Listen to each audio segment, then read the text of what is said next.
Pernah kebayang nggak gimana rumitnya merombak sebuah perusahaan induk keuangan raksasa milik negara? Ini bukan sekedar ganti logo atau pindah kantor loh.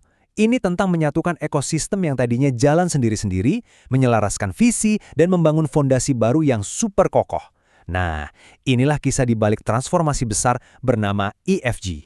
Nah, ini dia pertanyaan besarnya. Gimana caranya Indonesia Financial Group atau IFG mengubah sekelompok perusahaan yang tadinya terpisah-pisah menjadi satu kekuatan yang solid dan efisien? Yuk, kita bedah bareng-bareng. Jadi, sebelum transformasi besar-besaran ini, kondisinya itu cukup berantakan. Bayangin aja, setiap anak perusahaan punya manajer investasi, kustodian, sampai broker yang beda-beda. Ini tuh kayak sebuah orkestra di mana setiap musisi mainin partitur yang beda. Hasilnya, ya bisa ditebak, pencatatannya nggak seragam dan biaya operasionalnya bengkak banget. Oke, sekarang kita lihat lebih dekat lagi nih kondisi awal sebelum semua perombakan strategis ini dimulai. Ini penting banget biar kita paham sebesar apa sih skala perubahan yang mereka lakukan. Nah, yang paling kelihatan di slide ini adalah kontras yang tajam banget antara sebelum dan sesudah. Di kiri, kita lihat gambaran benang kusutnya, kompleks dan nggak efisien. Di kanan, itu tujuan akhirnya, sebuah mesin yang terpusat, seragam, dan super efisien. Perjalanan dari kiri ke kanan inilah inti dari kisah transformasi IFG. Jadi, gimana cara mereka beresin semua ini? EFG nggak cuma nambal yang bocor loh. Mereka bangun ulang semuanya. Bikin cetak biru yang benar-benar baru dengan filosofi dan struktur yang fokusnya ke kehati-hatian dan akuntabilitas. Kunci dari filosofi baru ini ada di konsep yang namanya LDI. Gampangnya gini deh, LDI itu ibarat latihan buat maraton, bukan lari sprint.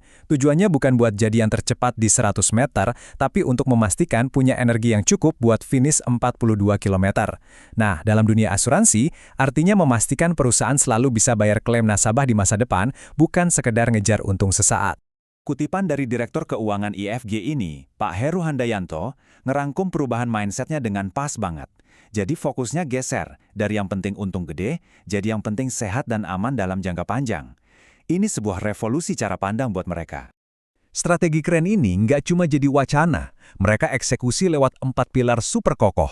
Mulai dari manajemen risiko yang disiplin, proses bisnis yang nyambung dari hulu ke hilir, pakai standar akuntansi internasional, sampai pengelolaan asetnya diserahkan ke ahlinya, yaitu Bahana TCW yang juga bagian dari holding EFG. Jadi, pendekatannya itu komprehensif banget. Oke, teori udah, strategi juga udah. Pertanyaan paling pentingnya, berhasil nggak? Jalan nggak semua rencana ini? Nah, mari kita intip angka-angkanya, karena disinilah kita bisa lihat dampak nyatanya. Pertama, kita lihat hasil investasi konsolidasi di tahun 2024. Angkanya, wow, tembus 5,4 triliun rupiah. Dan ini bukan angka yang statis ya. Angka tadi itu menunjukkan pertumbuhan sebesar 8,32% kalau dibandingin tahun sebelumnya. Ini bukti kalau momentum positifnya kuat banget. Dan yang paling penting, imbal hasil investasinya terjaga stabil di angka 6,2%. Ini bukti nyata kalau strategi maraton LDI tadi itu beneran efektif dan sehat. Nah, dari angka-angka besar di level holding, sekarang kita coba zoom in. Kita lihat contoh konkretnya di lapangan, gimana strategi ini diimplementasikan di salah satu anak perusahaan kuncinya. Dan pemain kunci itu adalah IFG Life. Laporan keberlanjutan mereka untuk tahun 2024 ini ngasih kita intipan yang lebih dalam kalau transformasi ini ternyata bukan cuma soal cuan. Tema untuk studi kasus ini jelas banget. Pertumbuhannya itu bukan cuma soal profit, tapi juga soal tanggung jawab. Ini nunjukin kalau transformasi IFG ini punya dimensi yang lebih dalam, ada hatinya. Slide ini benar-benar nunjukin itu semua. Coba dilihat angkanya. Pendapatan premi melonjak lebih dari 35%. Keren! Tapi lihat yang ini, investasi ke pengembangan SDM lewat training naiknya sampai 267%. Gila kan? Dana untuk tanggung jawab sosial dan lingkungan atau TJSL juga ikut naik signifikan. Ini yang namanya pertumbuhan seimbang. Pernyataan dari Direktur Utama IFG Life ini bukan basa-basi loh. Ini penegasan komitmen kalau suksesnya perusahaan harus jalan bareng sama kesejahteraan karyawan dan juga masyarakat luas. Dan omongan tadi dibuktikan dengan aksi nyata. Ini salah satu contohnya, program yang dampaknya langsung terasa buat generasi muda.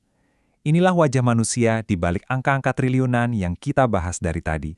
Jadi, kalau kita tarik benang merahnya, apa yang kita lihat di IFG ini jauh lebih dari sekedar bersih-bersih keuangan. Ini adalah sebuah desain ulang fundamental tentang gimana BUMN keuangan bisa tumbuh secara berkelanjutan sekaligus kasih dampak positif yang real buat masyarakat. Ini akhirnya membawa kita ke sebuah pertanyaan penutup yang menarik. Apa mungkin kisah transformasi IFG ini bisa jadi model baru, semacam contekan sukses buat BUMN-BUMN lain?